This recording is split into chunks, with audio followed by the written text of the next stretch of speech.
A história que você aprendeu na escola é bem simples. Dom Pedro, montado num cavalo imponente, ergue a espada e grita: independência ou morte, um ato heróico, um momento decisivo, o nascimento de uma nação livre. Mas e se essa história não for exatamente assim? E se a independência do Brasil não tiver sido uma revolução, mas sim um acordo? E pior, um acordo caro, muito caro. Porque, acredite, o Brasil não ficou independente de graça. O Brasil pagou pela própria independência.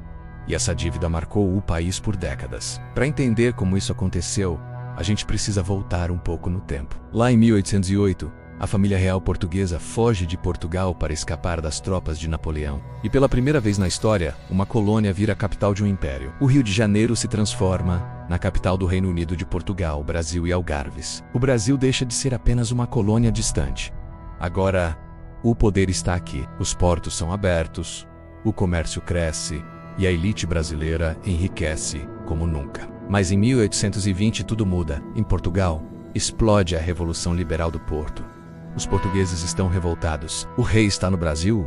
O dinheiro do império circula por aqui enquanto Portugal enfrenta crise e pobreza. As cortes portuguesas exigem duas coisas. Primeiro, o retorno imediato do rei Dom João VI para Lisboa. E segundo, e mais importante, a volta do Brasil à condição de colônia. Ou seja, menos autonomia, menos poder local, menos liberdade econômica. A elite brasileira entra em pânico. Eles não queriam uma revolução popular, não queriam igualdade social e definitivement, não queriam o fim da escravidão. Eles queriam apenas uma coisa: manter seus privilégios. E é nesse cenário que a figura de Dom Pedro se torna central. Pressionado por essas elites, ele decide ficar no Brasil. É o famoso dia do fico. Se é para o bem de todos e felicidade geral da nação, estou pronto. Diga ao povo que fico. Pouco tempo depois, em 7 de setembro de 1822, vem o famoso grito às margens do Riacho Ipiranga: independência ou morte. Mas a verdade é que aquele grito não foi o começo de uma revolução. Foi o resultado de longas negociações políticas entre a elite brasileira e o príncipe português. Não houve um levante popular, não houve uma ruptura social,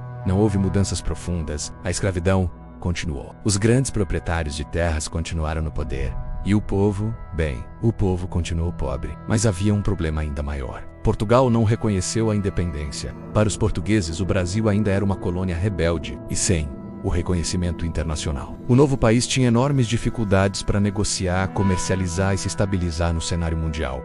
Então, começaram as negociações e, em 1825, Portugal finalmente aceitou reconhecer a independência do Brasil. Mas, claro, não foi de graça. Portugal exigiu uma indenização. E o valor? 2 milhões de libras esterlinas.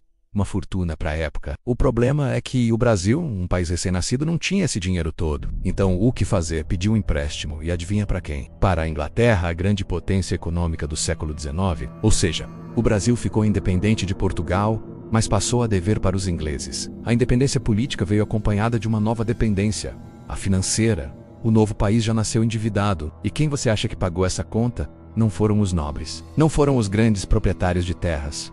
Não foram os políticos. Quem pagou foi o povo, através de impostos, taxas altíssimas e muita exploração. Enquanto isso, a escravidão continuava intacta. Milhões de pessoas ainda viviam acorrentadas, sem direitos, sem liberdade, sem voz. Para elas, a independência não mudou absolutamente nada. Mas ao longo dos anos, essa história foi sendo recontada, remodelada. Pinturas oficiais, como a famosa obra de Pedro Américo, mostravam Dom Pedro como um herói, montado num cavalo elegante, cercado por soldados, num momento glorioso de pura bravura. A imagem virou um símbolo nacional, um mito conveniente, simples, bonito, fácil de ensinar nas escolas. Mas a realidade, como vimos, era muito mais complexa e bem menos heróica. A independência do Brasil não foi uma revolução popular.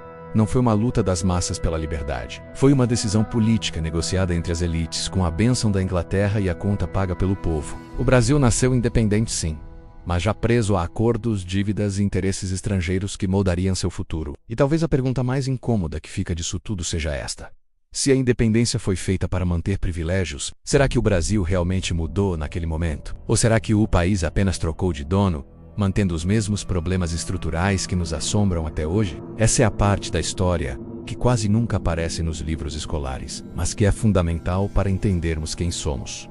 Obrigado por assistir até aqui. Se você gostou de descobrir essa outra versão da história do Brasil, não se esqueça de deixar o seu like, se inscrever no canal e ativar o sininho para não perder os próximos vídeos. A gente se vê na próxima.